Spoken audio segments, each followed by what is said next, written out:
This is a live view of the Artemis II rocket and spacecraft at the launch pad at NASA's Kennedy Space Center in Florida. Today we'll discuss how progress towards launch and the mission are going. Welcome and thank you for joining us today. I'm Rachel Kraft with NASA Communications, and I'm joined this afternoon by several NASA managers to talk to you today about how our progress towards launch are going. They are Dr. Lori Glaze, Acting Associate Administrator for NASA's Exploration Systems Development Mission Directorate; Sean Quinn, Exploration Ground Systems Program Manager; Chris Cianciola, Deputy Program Manager for the SLS program; and Howard Hugh, Orion Program Manager. We'll have some opening remarks from each of our participants today, and then we'll take questions both from reporters here in the room and those on the phone. For those who are joining us by phone today, a reminder that you can join the question queue by pressing *1. And with that, we'll start with Lori. Great. Thank you so much, Rachel. And thank you to everyone that's tuned in and here today for helping us share in this incredible excitement of the Artemis II launch. We are getting very, very close, and we are ready. We held our flight readiness review a couple weeks ago, and since that time, all of our operations have been going very smoothly. It's been going very well. Our flight systems are ready. The ground systems are ready. Our launch and operations teams are ready. And our flight operations team in Houston are also ready. The crew arrived yesterday, and I know that they're ready. They are more than ready. They can't wait to get off the ground. It was really terrific to see them, to see the crew arrive in Florida, where they'll be spending the next few days doing their final reviews of their procedures and spending some time with their families while they remain in quarantine. Tomorrow, our mission management team will become the primary decision makers regarding our readiness for launch. The team, the MMT team, will be meeting in the afternoon tomorrow to review the closure plan for the few open work items that came out of the flight readiness review to help ensure that we're ready to go. Before we go on today, I did want to just pause and take a moment to make sure I thank all of the personnel who have put in thousands of hours of work over the last few months, including nights, weekends, holidays, to get us to this point. Without them and their incredible dedication to this mission, we wouldn't be here today. I also want to thank our program managers that are with us here. They have been overseeing a tremendous amount of work within their teams to prepare for Artemis II, but not only to prepare the hardware and the personnel for Artemis II, but they're now also at the same time helping to ensure that we're ready for the increased cadence of the Artemis missions that are to come, and so that we are ready for this increased cadence and the new flights that will begin in next year. And with that, I'm going to pass it over to Sean Quinn for EGS. Thank you very much, Lori. Well, first of all, it's great to see everyone. I appreciate all your interest in what we do. This week has already started to be an incredible week with the arrival of our Artemis II flight crew. You know, as they were pulling up into the airplanes, we could actually see the moon in the daylight, and it was really, really cool. Yesterday, we had an important meeting, our launch countdown pre-test briefing. This is like the last step before we get into the actual launch countdown, which will start tomorrow afternoon. And I will tell you that it was one of the cleanest launch countdown pre-test briefings we've ever had. And Charlie Blackwell-Thompson, our launch director, commented to me that, in all the years that she participated in shuttle launch countdowns, they've never had one that was as clean as this one, meaning we had no significant open work. All of our nonconformances were closed, and the team and the ground systems are absolutely ready to get in the launch countdown. The one thing we are watching is the weather, and we got our latest forecast from the launch weather officer from Space Launch Delta 45. And the thing we're watching is cumulus clouds, the thick cloud rule, and also winds. So right now we're forecast to be 80% go on Wednesday afternoon, so that's good. So the last time we met, we said, hey, we need to get out to the pad around the 19th, and we did. We held the schedule, and it was the shortest pad turnaround we've ever had, or pad to VAB to pad turnaround time we've ever had. It was 21 days. Our previous record was probably around 39 or 40.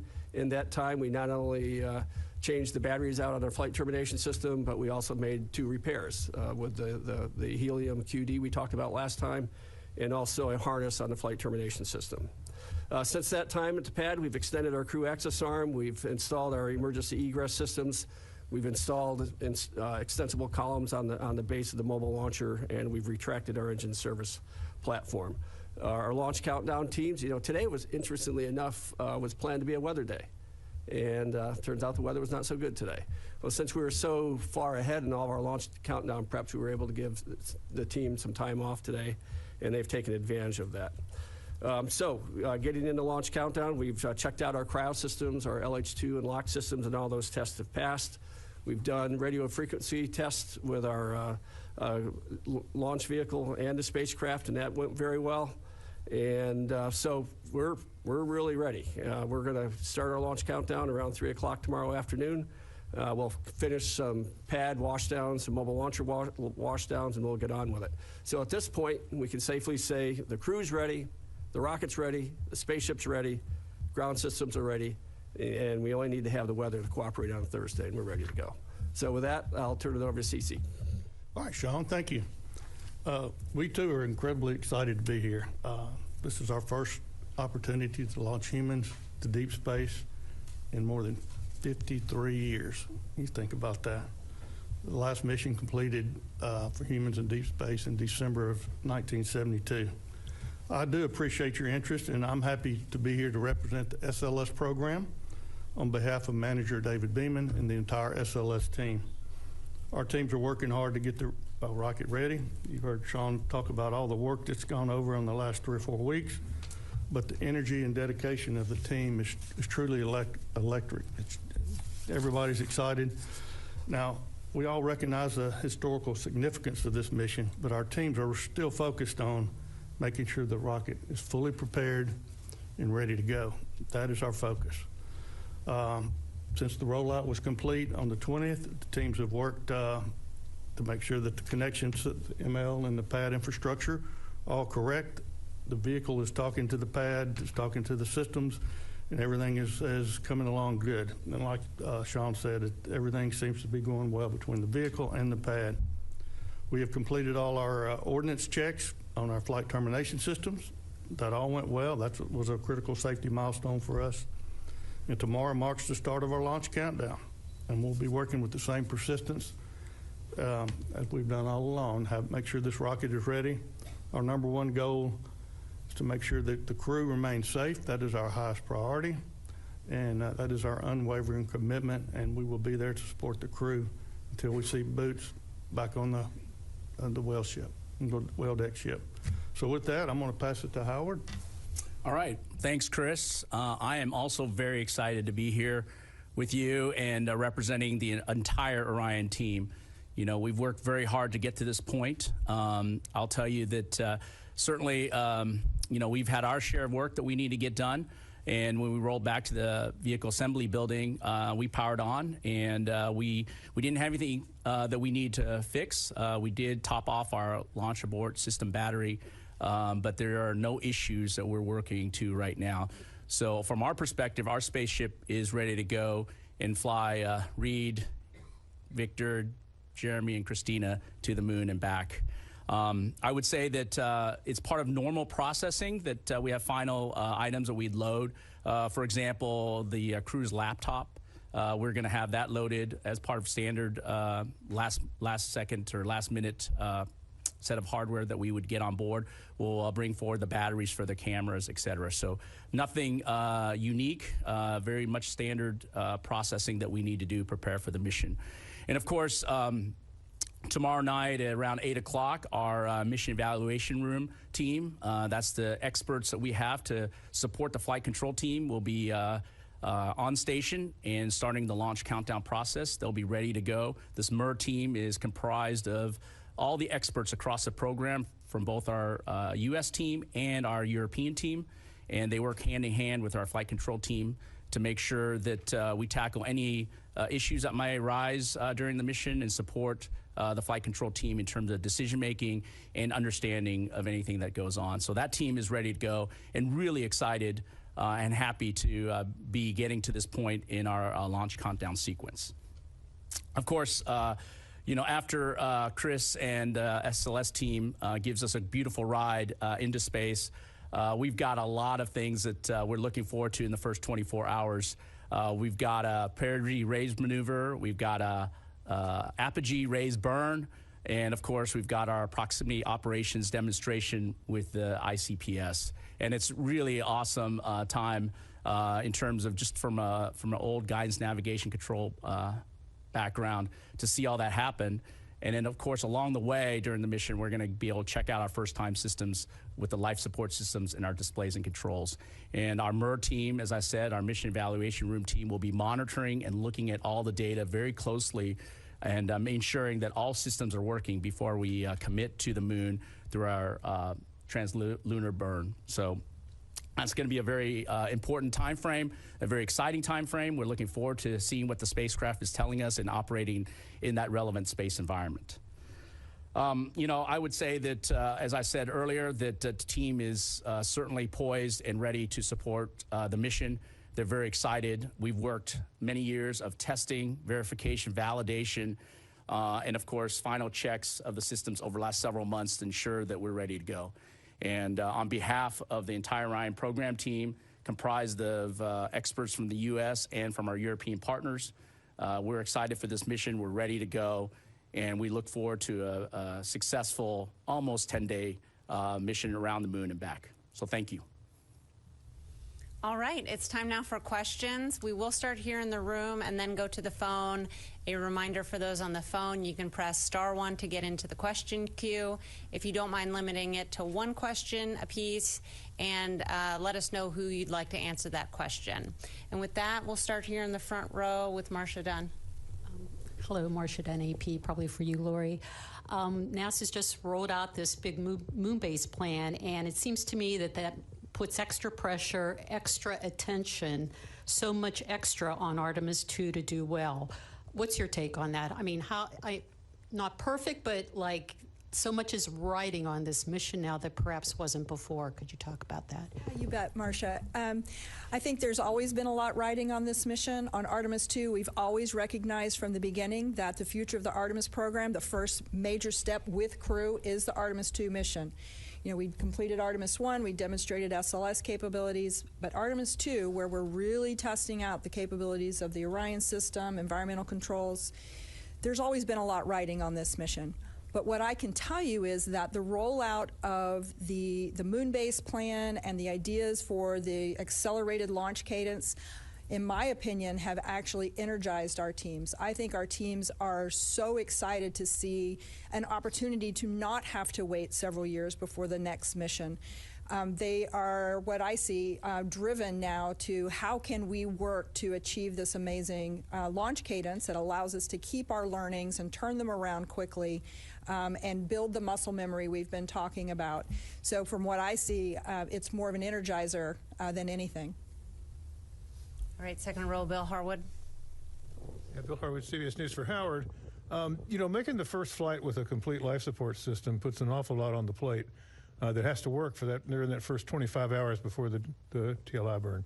Can you give us a sense of what gives you confidence that that system is going to work the way you want it to in the environment of space, just based on the testing you've done on the ground and the legacy systems that are involved? Just overall confidence all that's going to work right, because obviously it has to if you're going to go to the moon. Yeah, so Bill, I would answer, just like all our primary systems and all the systems on spaceship, we do a lot of testing. Uniquely for life support, we put actually humans with the life support system, both in the cabin environment and also in the spacesuits. And we've been designing the system since the very beginning of the program, and over the last decade plus, we've been doing testing across the board with suits and with the environmental control systems in the cabin and with human subjects.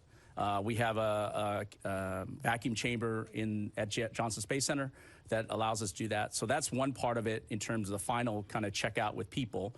But along the way, just like any other hardware we do, we test at the individual box level.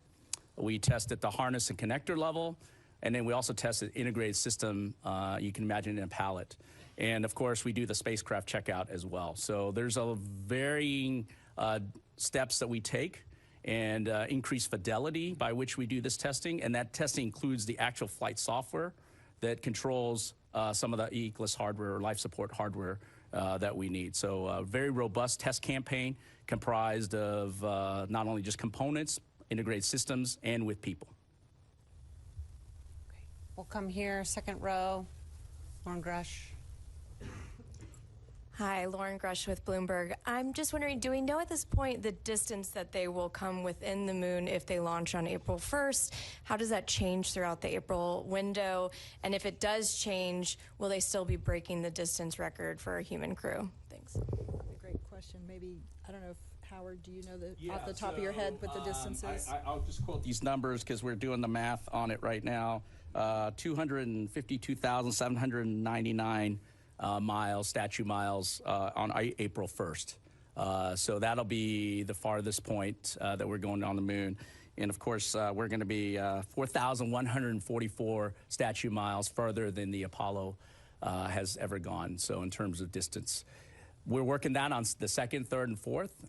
I would say let's launch on the 1st and go from there, okay? But we are doing the calculations, and Lauren, if you need those numbers, our teams are working on it very hard.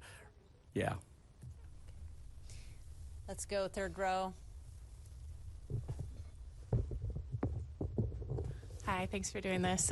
Lori, you mentioned that there's still a couple of closeout items from the FRR. Can you remind us what those are and where those stand? And then I also wanted to ask about, we talked about ground forecasts. Really curious about in-space weather forecasts. I know you guys are working with NOAA to kind of crunch those numbers, but they're kind of difficult to predict. Just would love if someone could speak to, how those conversations are going and what you're prepared for if there is, space weather event. So I'll see if I can remember off the top of my head what the items were. The one thing that we held for, we had one item that had to be closed in time for the L-2, and that item was working with our medical teams, with the chief medical officer, looking at other countries around the world where if we had an emergency abort and we landed in different seas, we needed to use medical facilities that were nearby in some of those other countries. It was working with those countries to ensure we have the right agreements in place, and I believe those are getting close to closure. They will be closed by tomorrow, and so that's the intent there. Some of the other items were really a constraint to roll out, and so those have all been closed before we rolled to the pad. I'm trying to remember what they all were, and I can't remember from the top of my head. Sean, you may remember what some of them were. One of them was our comm systems. We've had some challenges yeah. with our comm systems. We've done some configuration changes. We've done some retests, and I think we're in good shape to go. Yeah, I know we've closed them all out. There was like 4 items, maybe 3 in addition to the international piece, and they've all been closed.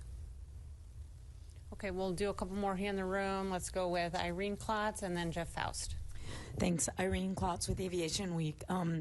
For Sean, has a stop work order now been issued for the Mobile Launcher 2? And as far as SLS and Orion, if you're able to each just give a summary of where the hardware status is for the core stage for Artemis II and the Orion crew and service module for 3. Thanks. So we have issued a stop work order for Mobile Launcher 2. We've pivoted the team to begin removing some of the hardware that's common to Mobile Launcher 1 that we can use as critical spares. Some of these items are very long lead items. They're hard to build, and they will be put to good use for future Artemis missions for supporting Mobile Launcher 1. And from SLS, there's 2 other parts, right? For SLS, the boosters, the aft segments are being loaded on the rail cars, and they're ready for shipment, so they'll be here in the first part of April. As you know, the core stage is, the engine section for core stage is in High Bay 2 being outfitted. The top 4/5 will be leaving Michoud at the end of April and arriving here. ICPS is already complete and it's on dock here locally. LVSA, OSA are both in storage waiting on the phone call for assembly. So we're in really good shape for Artemis 3. And from our perspective, we've been making good progress on Artemis III. So on the crew module side, we're wrapping up the final big installation. So the heat shield is getting attached to the crew module this month, as well as a side hatch. And then it's going to go through its paces for testing as an individual element, the crew module itself. If you might remember, the European service module arrived last December, making great progress. We finished up thermal cycle testing on that, and we're on plan for this summer to put both the crew module and the service module together. All right, let's go to Jeff Faust, and then we'll go to several on the phone. Hi, Jeff Faust of Space News. Just sort of a little bit of a follow-up to that question. We're talking now about doing 3 more Artemis missions through the end of 2028, rapid increase in the cadence compared to the gap between Artemis 1 and 2. What lessons have you learned in the lead up to Artemis 2 that you will apply to be able to increase that cadence for Artemis 3, 4, and 5? Well, I can tell you from a ground processing perspective, we reduced our processing time in the multipurpose processing facility by 50%. That's where we serviced Orion, that's where we fueled it. And in the launch abort systems facility, we reduced the processing time there by 30%. And so, we've already started applying lessons learned from the Artemis 1 flow to Artemis 2, and that's why we're here today. That's why we're able to hold, our February commitment to roll. And as far as getting ready for Artemis 3 is concerned, we are going to be challenged. There's no doubt about it. But our team is energized. They're fired up. They look forward to the increased launch cadence. We've already started collecting lessons learned from Artemis 2 processing as well. And, there'll be probably some, we'll probably have to staff up a bit. We'll have to, go to different shifting profiles. We'll have to leverage the Orion folks and the SLS folks during our processing flows to take full advantage of, all the knowledge that we need. And we put that together, and we're going to go for it. We're going to try to meet the administrator's challenge for us. And from SLS, I will say we're assisting Sean's team more and more through our OEMs here as they do the processing. Before we even get here, we've upped our presence in the supply chain at our sub-tier vendors. We have engineers in the field helping these vendors work through their issues, building these critical parts. And then one of the biggest items that's going to help us out is with the new core stage processing that we have in High Bay 2, which is vertical integration. It opens up a lot more work areas that we have. We can work internal in the volumes and external on the vehicle at the same time. As previously when we built the first one, and the second one, we had mostly horizontal work, right? So the vertical assembly in High Bay 2 has been a big enabler for us. Okay. Yeah, I think from the Orion perspective, even before this announcement, we are very much geared towards trying to build our spaceships faster. So the investments we made over the last couple of years not only increase more infrastructure in the operations checkout facility, which is where we build and put together the Orion spaceship. We increased in the infrastructure there, including ground support equipment, including our gantries, things like that, to enable us to build 2 spaceships in parallel. And that was already investment. So I think doing that has helped us look forward in terms of meeting the administrator's challenge to get 3 Orions out the door as quickly as we can to support these missions. I think the other part that very similar to what Chris was talking about, supply chain and our supplier base is very important. Obviously, we have all the hardware for 3, but 4 and 5, we're still getting delivery of the hardware, and we need to make sure that cadence is quickly moving forward, providing the hardware we need to build the spaceship. And that's something we're investing a lot of time in, very similar to what Chris described, by being in with the supply chain and helping them where we can. And just like the administrator said, I think it's really important for NASA to engage actively to enable this to happen as quickly as possible to support these missions. All right, we'll go to several questions on the phone. The first one will be from Joey Roulette with Reuters. Hey, thanks. Question for Howard or Lori. On the last call with the astronauts, we were talking about the the manual control test with Orion, and I was wondering for Artemis 3 if the prox ops is going to need to be manual or autonomous or a little bit of both? How is that going to play out for that mission? Thanks. So I'll take the first part, and then we'll kind of hand it over to Howard if he has more detail. I will tell you that our teams are actively working right now to really better understand the mission profile for Artemis III. We know our primary goal is to demonstrate rendezvous and docking with one or both of the human landing system landers. I expect details of exactly what those look like will be developed over the next month and maybe a little beyond that as we really refine what those operations look like. But the key goal, honestly, with Artemis III, first off will be to coordinate the launches and rendezvous. That's going to be a big challenge in and of itself. Then the actual rendezvous operations and the proximity operations, I imagine, will be fairly similar to what we're trying to do with Artemis II, but we'll need to do that carefully, and then the docking maneuver. So I'll hand it over to Howard if you want to say more detail about what you anticipate those docking procedures to look like. Yeah, I could probably take up the rest of the time talking about my favorite topic of rendezvous, prox ops, and docking. But I'll say very shortly, Orion, we've always been designed and we developed for autonomous capability all the way to docking. So the crew does not need to take over in a manual way. But in the heritage of the shuttle program, where the crew members would take the stick and fly what we call being on the docking axis, so they're right aligned with where the docking mechanism and where the hatches are, and depends on the distance. I can't remember the shuttle time, but for us, it will be something we'll talk with the flight operations team and the crew, whether they would take the stick and finish the final approach and docking, the physical docking, or not. So that's important discussion, but more importantly, just like anything else, we want to make sure we understand our manual capabilities. And so the Artemis II demonstration gives the crew an opportunity to really, I would say, test drive the car. They get a chance to really get a sense of the feedback through the system of how the spacecraft performs.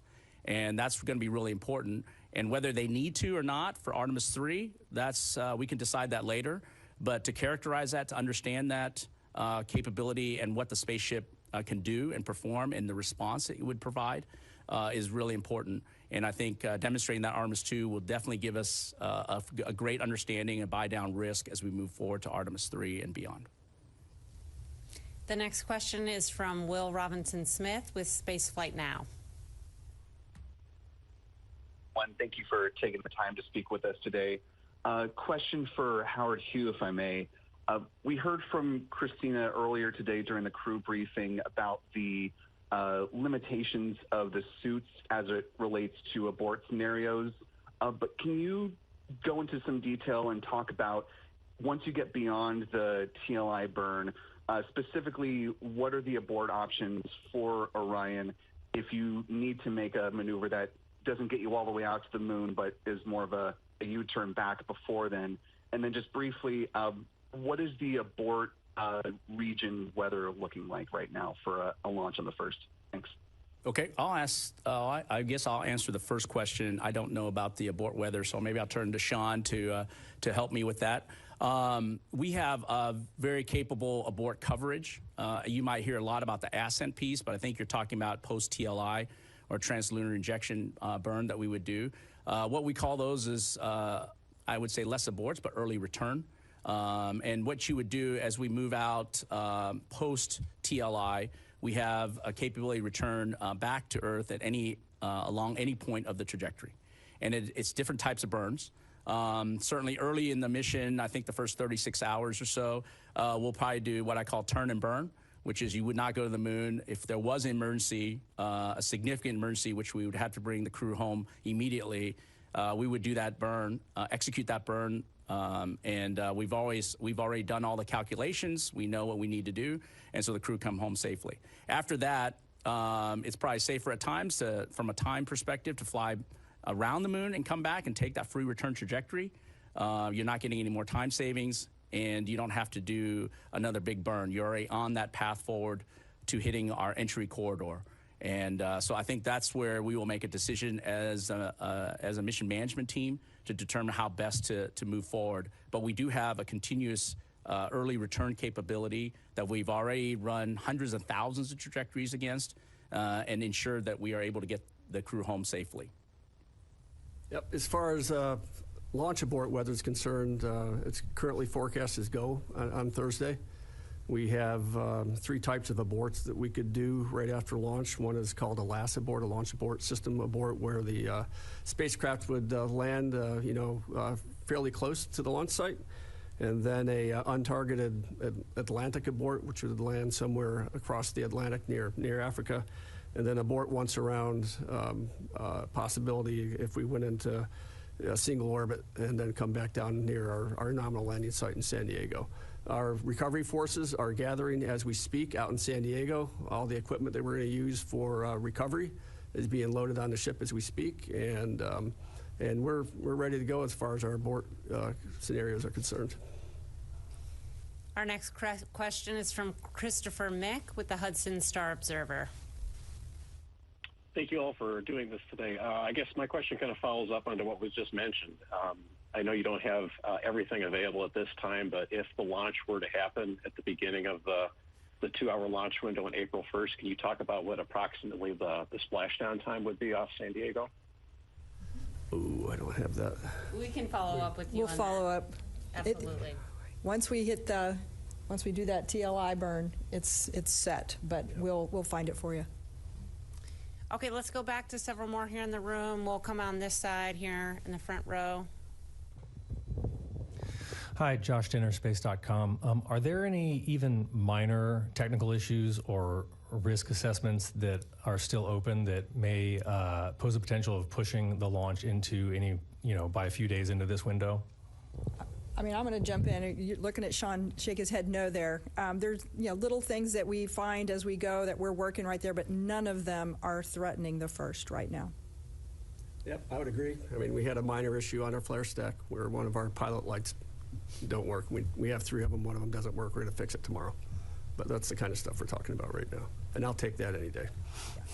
And the vehicle's quiet. We're not working anything? Yeah, we don't have any issues. We're working, like I said. Okay, we'll come to Philip Sloss. Hi, Philip Sloss. I think this is for Chris. Just following up on questions from Irene and earlier. It sounds like there's a lot of SLS hardware for Artemis III that's going to be coming to the Cape here this month, or April. I had one follow-up on that, which was when the 4/5 gets here, is the engine section going to be ready to do that final mate with it? It's there is some work still to be done when it gets here. It's not like it rolls in and lifts up. So there's a little bit of work that has to be done, but it's all part of the plan. And but it's ready, and based on our assessment last week, right? We looked at where everything was in the supply chain and the work that's being completed. When Sean's going to need it, we're going to have it ready for him when it's time to hang it on the boosters. We'll be ready to go. Okay, we'll stick here with the room. Thank you. Manuel Masanti with Exploración Espacial. Did anyone, or did the CubeSats on board the mission need anyone of any kind of servicing, or they're fine and ready to go? Yeah, I can tell you we are carrying 4 CubeSats, 4 payloads, secondary payloads from our international partners, 4 different international partners. We have one from Argentina, Germany, South Korea, and Saudi Arabia. Thank you. And I think only one of them required a top off on their battery. The others were fine. They didn't need any work. The 4th one, the battery was topped off, and it's fine. So they're all in very good shape, ready for launch. Okay, we'll go here to Ken. Hi, Ken Kramer. Thank you. Thanks for this update, and good luck with everything. Howard, let me ask you. Can you describe the proxops in a lot greater detail than what we've heard? And I want to know how close it will be to, like, when you would do the human landing system docking on Artemis III. I guess it's going to be informed there, but can you go into how much? And what are we going to see in real time? Are you going to have video of this proxop demonstration? Thanks. Yeah, I don't know about the video part, but I'll just give you some quick highlights. We separate from the upper stage and then we'll go out probably about 100 meters. So we'll flip over, and then we'll start doing the approach. And the approach will be all the way to about 10 meters, so about 30-some feet. And so the crew will be manually piloting along the way. There's specific things, tasks that they're going to be doing. And it's going to be very exciting, I think, to just not only because of new spacecraft, but something that we will play forward in terms of what their ability, like I said earlier. And so that demonstration, then there's a second part, which we back away again and do a hold. And then actually I would say the ICPS slews over, and then we do another approach. There's other reflectors on the side of the ICPS that we're using to dock or to reflect from, and to get understanding how that would work in terms of visualization from our docking camera. And so those things will be very important for us to understand the close-in approach. Now, rendezvous proximate docking is thousands of miles, right, starting at very far away. So you're getting very close in terms of what the final sets of our ability to do prox ops and demonstration for final mission. But there's a lot of work prior to that. Obviously, we can't do that. Now, we will do some long-range bearing. We have a bearing camera as we depart from ICPS and capture all that data as we go forward. So the equipment that we need to understand the environment that we're going to be under and what we would get is really important to capture for this mission. But certainly there's still a good amount of work remaining to do to enable for us to do the entire rendezvous prox ops and docking scenario. And Ken, to your question about what you can expect to see, we do expect the public will be able to see the same view from the docking camera that the crew is seeing. So we'll be able to show you that if all's going well. Okay, our next question, we're going to go back to the phone. This is from Claire Cameron with Scientific American. Hi there. Thanks so much for doing this. I did want to ask again about the potential for space weather and how you are sort of planning for that and whether that could have some impact on launch date. Thanks. I believe I saw a note this morning that says right now we're not watching anything. In the weather report we got today, it said the space weather risk was low. But we can look and see if we can get you additional detail. But that's, right now, we're not keeping an eye on anything. Okay, our next question is from David Denault with About Space Today News. My question is for Howard. This morning, there was two comments made about how Orion might be performing.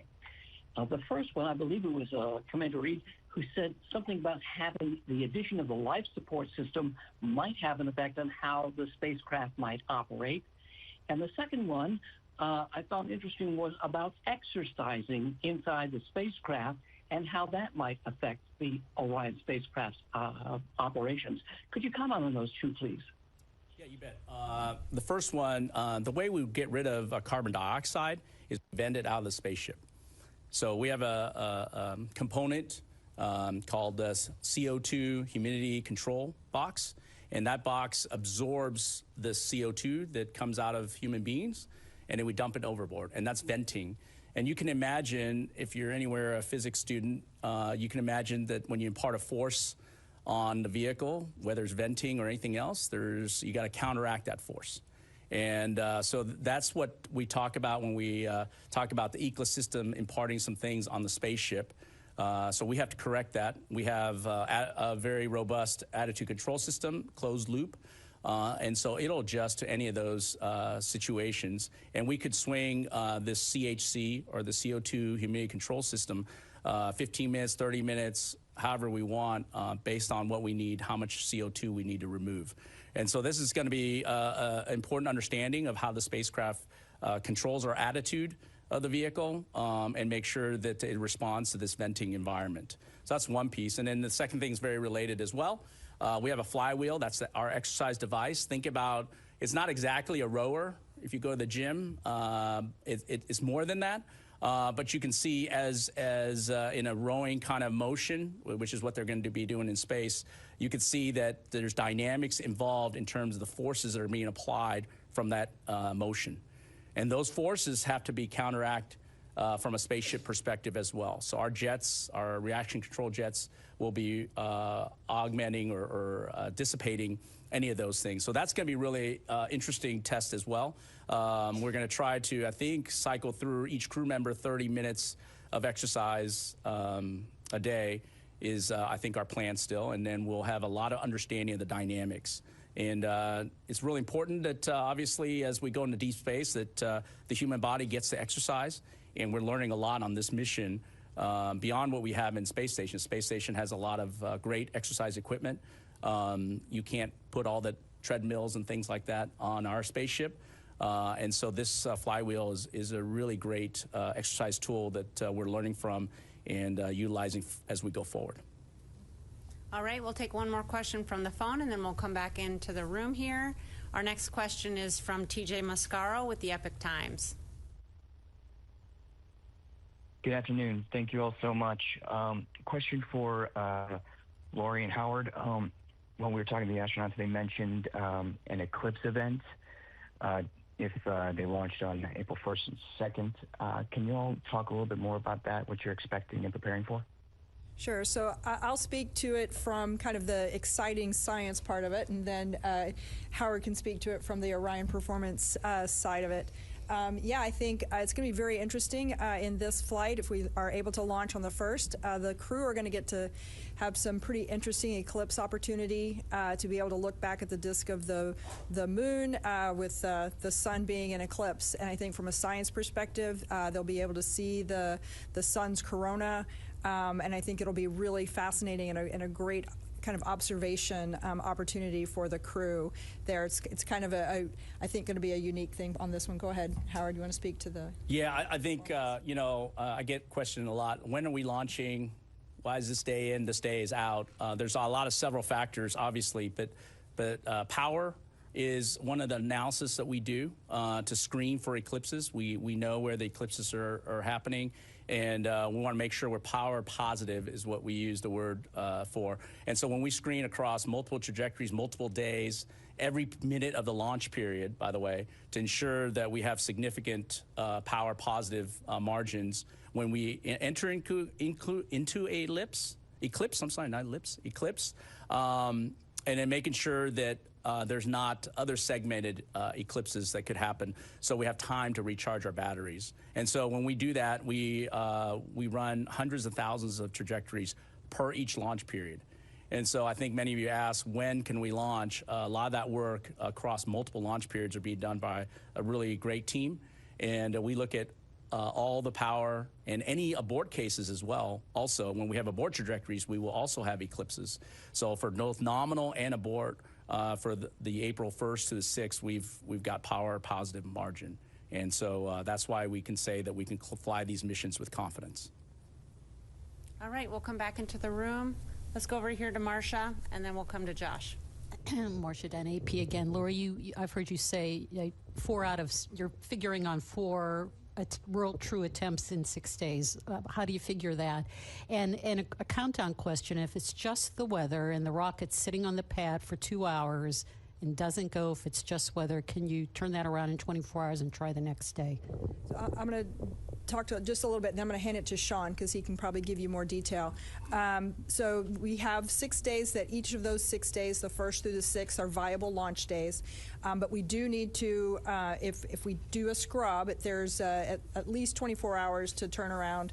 And in some cases, we need to replenish some of the gases and things that we need to fuel the spacecraft and run the spacecraft. So those sometimes we'll need to do a 48-hour scrub. So if you take the 6 days that we have available, if some of those are 24 opportunities and some of them are 48-hour scrubs, we think we can get up to 4 launch attempts within that 6-day period. Sean can speak more to the resources that are required and what drive the 24 versus 48. Yeah, as part of getting ready for Artemis II, we actually installed a new 1.4 million gallon hydrogen dewar. And so that enables us the 4 launch attempts that Lori referred to. Whether it's a 24-hour scrub or a 48-hour scrub really depends on the reason. It depends on what the hardware problem was. or when we scrub in the launch countdown. So if we're real late, that means we're using more hydrogen. We're bleeding off more hydrogen. If we scrub early, we're not bleeding off as much. But we're prepared for a 24-hour scrub turnaround for just about any case. So if it's purely weather. Yeah, if it's purely weather, we can hit a 24-hour. Okay, we'll come here. Let's wait for Mike to come around. Yep. Hi, Josh, dinnerspace.com again. Howard, this one's for you. You mentioned Orion's attitude control system, and I know there's a demonstration of the 2 different attitude control modes during the mission. Can you talk about the differences between the 6-degree and 3-degree of freedom configurations, and which scenarios, both of them, are sort of advantageous over the other to be used? Yeah, wow, that's a very good question. I wasn't expecting that. Okay, so back to guidance, navigation, control. So 6-degree of freedom allows you to obviously do X, Y, and Z and translate as well. So for us, we're always in the 6-degree of freedom configuration. That gives us the fine control. If we needed to, we'd go to a 3 degrees of freedom to clean it up if necessary based on the RCS configuration. But in general, and then we're going to do a test of both, right? Our ability to control the spacecraft is really important, and our ability to have a closed loop control system that allows us to do both, and a jet selection logic along with that. So we have multiple jets that we can use to fire together in combination is really important as well. So all those things are part of our, I guess that the answer is yes, we're going to do both. Yes, they're very important, but in general, 6-degree of freedom is the control mode that we would generally want to be in. Okay, we'll go to one on the phone. We have Micah Maidenberg with the Wall Street Journal. Hey, thanks, Rachel. Maybe for Lori, could you remind me just about the role of the prime contractors at this point, specific to SLS and Orion? Like, are folks from the companies actively working with NASA teams right into launch, or is it more they're on standby if something comes up? Some color there would be great. Thanks so much. Yeah, thank you for the question, Micah. In fact, I'm really excited to answer this one.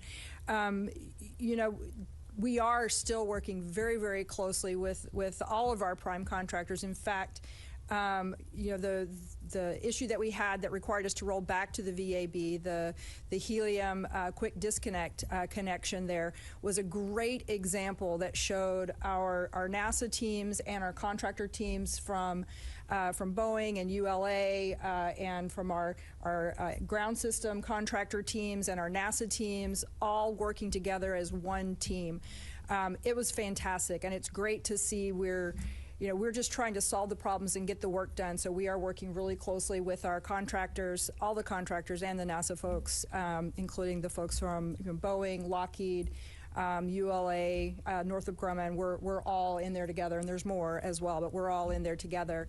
And when we get questions about how are we going to turn around faster and be able to implement the accelerated plan that the administrators rolled out for Artemis 3, 4, 5, and beyond, I think this is the way we're going to work together in the future, much more closely and more integrated and more collaboratively with these integrated teams. So it's been a great demonstration here. Okay, let's go on this side to Lauren Grush again. Hi, thanks for taking a second question. I'm just curious, what, if any, flexibility do you have with the biggest maneuvers that you have planned in space? For instance, if a burn doesn't happen exactly at the right time, is there any wiggle room, or are there just some maneuvers that have to go off as planned or else they can't happen? Thank you. You want me to take that one? Yeah, why don't you take that, Howard? So all our burns that are on Orion's side, obviously including the translunar injection burn, we have a recovery plan. So 2 things could happen. One, if your main engine cuts out, so we have our auxiliary engines that would go forward. We also could do a replan of that and continue that burn as well. So that's there. We certainly have covered all the other burns. There's one burn that's we call critical that must be done. It's our return trajectory correction burn 3. RTC 3, it's about 5 hours before we hit entry interface. That really corrects and makes sure we hit that corridor, which is really important, obviously, for making sure we can get the crew home safely through the Earth entry point. And so that's our only burn that is critical. The rest we can replan, I would say, and clean up as necessary if we do not get a full burn off. Okay, let's go to Bill Harwood next. For Mr. Quinn, I'm a little confused on the recycle options. I thought if you gassed it up and got late in the window, you couldn't do a 24-hour turnaround. That it's some limit that, if you put fuel on board, that affects when you can go again. I just wanted to clarify that. That was true for Artemis I. It's not true for Artemis II.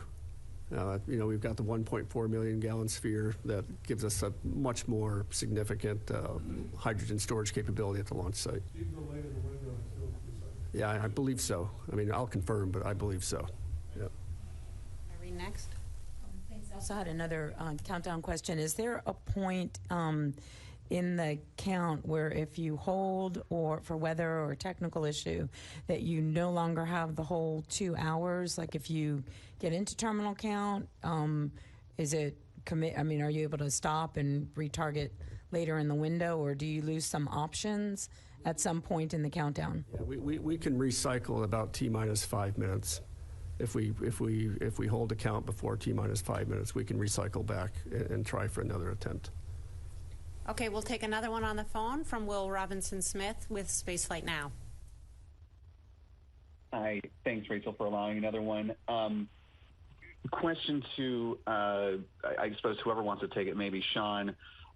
If the ICPS isn't able to get Orion into the high Earth orbit, but the Orion module, both crew and service, are working just fine, what would a low Earth orbit version of Artemis II look like? About how long would that last, and what operations could you accomplish in that scenario? Thanks. Probably a question for Howard again. Howard, So we also have what we call alternate mission scenarios, by which we allow ourselves to potentially do a circular orbit. We have a couple options to circularize and execute as much of the objectives that we can. If there's something that happens where we could not get the upper stage to get us a nice burn. So there is various options we looked at. We're able to do some of those mission completion things, and it depends on where we get dropped off, what happens. So it depends on the scenario we're in, but we're definitely ready for those types of scenarios as well. And the flight control team knows what to do. We've already done the planning for that. We've already assessed a lot of those trajectories to make sure that we're ready to go and have them in hand if necessary. Okay, we'll go actually back there to Miles Doran. Doran, CBS News. Question for Howard. I know the main engine is used for the TLI burn. Which engines are used for the other burns, the OTC burns, the RTC burns? Is it all the auxiliary thrusters, or can you use both? What's the plan? The ohms burn is too much. We don't expect to make that correction. Our navigation state should be very good unless something happens along the way and we can't. So all of them are planned to be on the what you call auxiliary or aux burns. If they're small enough, we might even do in the reaction control system on the service module as well. So that'll depend on, as we approach each OTC, each RTC, which is outbound trajectory correction, and then return trajectory corrections, will determine how best to utilize our thrusters. But yes, in general, it'll be the auxiliary engines. Okay, let's go to Ken here in the front. Thank you. Thanks for a second question. Ken Kramer, Space Up Close. Howard, what is the width of the reentry corridor? I don't know if I've heard a number. And I would also like to get an update on the RS-25 engines. You got to build new ones for Artemis 5. We haven't heard a lot about it. So what is the status? Because if you're going to launch Artemis 5 in 2 years, you got to get them built and tested pretty soon. Thanks. Yeah, when you say width, I'll have to get back with you on what you're asking. You mean the width of the corridor in terms of cross range? Is that correct? The cross range. We got a downrange track of up to 1775. Well, I think even as they approach, right, there's a corridor width before they get it. Yeah, I'll have to get you that number. Sorry, I don't remember off the top of my head on that one. Okay. Because astronauts are real concerned about that. Yeah, Yeah, I can probably delve into more of it, but we'll get you that number. Okay. Okay, and on the RS-25, right, for Artemis 5, they are in production, flight set. So we've also completed our acceptance hot firing on 2 of those new engines already. So they are in the production phase, and we're working through it. You'll go back. You can pull some of the burns and the test from Stennis when we went through those tests of those new engines. So they're in play, and they would do support. All right, and with that, we'll go ahead and wrap up. I want to thank our participants very much for being here today. We will provide another status update tomorrow on how the countdown is going as it gets underway. That'll be at approximately 5 p.m. Eastern Time tomorrow. As always, you can follow the latest news and mission events and our progress on nasa.gov. Thank you for joining us.